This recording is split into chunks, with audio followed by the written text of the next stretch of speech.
j'essaie de créer des lieux de contemplation.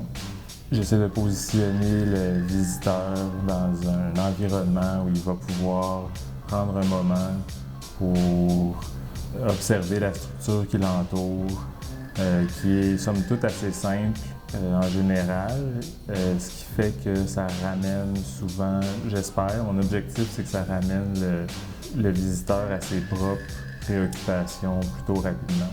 Physiquement, comment mon travail se présente, en fait, je pourrais dire que je me suis familiarisé avec le plâtre et les cloisons sèches, le gyps, en travaillant à construire des murs. Parfois, j'ai sauté l'étape du plâtre. D'autres fois, j'ai sauté l'étape du sablage, peinturé par-dessus les joints tirés, mais avec la texture des joints encore. Les meubles ont été élaborés à partir de chaises connues dans l'histoire du design, mais avec un design adapté aux propriétés des matériaux que j'utilise. Cette chaise-là, par exemple, c'est la Garden Chair de Gould, qui a été faite dans les années, je pense, dans le coin de 1935. Je pense qu'on retrouve très clairement un mix d'architecture, de design et d'art dans le travail que je fais. Pour moi, ça se rejoint à cause du contexte probablement dans lequel mon travail est présenté. Donc, juste simplement le fait de présenter son travail dans une galerie, ça fait que c'est considéré, on le regarde avec une considération artistique, disons.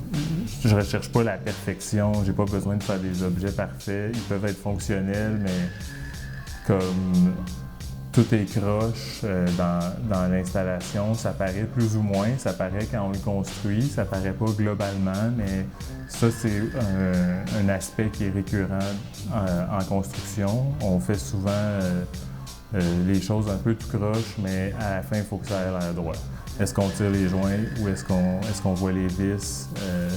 Là, on peinture, dans ce cas-ci, les cloisons sèches avant de les poser, donc on voit les vis. C'est tout un peu de mélanger les étapes de production. Puis d'en arriver à un résultat qui est comme plus ou moins, qui n'est pas convenu dans ce corps de métier.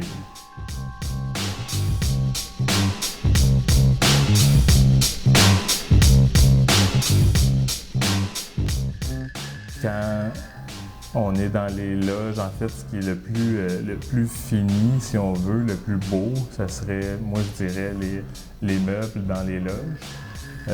Ces 4 loges-là, qui ont chacune leur couleur, sont orientées vers le théâtre. Le théâtre qui est une scène, en fait, noire, lustrée. C'est une cavité que j'ai construite. Pour moi, c'est un aussi gros défi de travailler dans une grande galerie que d'une petite galerie. Ce que je veux, c'est investir l'espace de façon à ce que les visiteurs soient... on pourrait parfois utiliser le terme immersif, j'imagine, quoique ici, j'ai l'impression que ce l'est plus ou moins. C'est comme un objet qui est déposé dans la galerie, bien que ce soit un gros objet. Se faire la cour pendant des semaines, c'est définitivement le titre le plus romantique que j'ai donné à une exposition. J'essaye d'emblée de donner des titres qui sont évocateurs, qui vont faire peut-être pas, parce que évocateur, mais assez ouvert pour que chacun puisse vivre cette expérience-là, d'essayer de comprendre le titre à sa façon, en venant chercher la physicalité du corps des visiteurs quand il faut qu'ils montent des marches, qui peuvent s'asseoir, qui peuvent prendre le temps d'explorer un parcours. Moi, je pense que je leur dois ça. Fait que je pense que je leur dois, je les remercie de venir ici. C'est pour ça que je m'investis autant dans mon travail, parce que je suis reconnaissant. Les gens qui se déplacent pour aller voir une exposition dans une galerie, ils s'investissent de leur personne. D'abord dans le déplacement et puis dans le temps qu'ils vont passer dans la galerie. Puis pour moi, c'est important que les gens puissent avoir une expérience où plusieurs de leurs sens vont être interpellés, puis quelque chose dont ils vont se souvenir.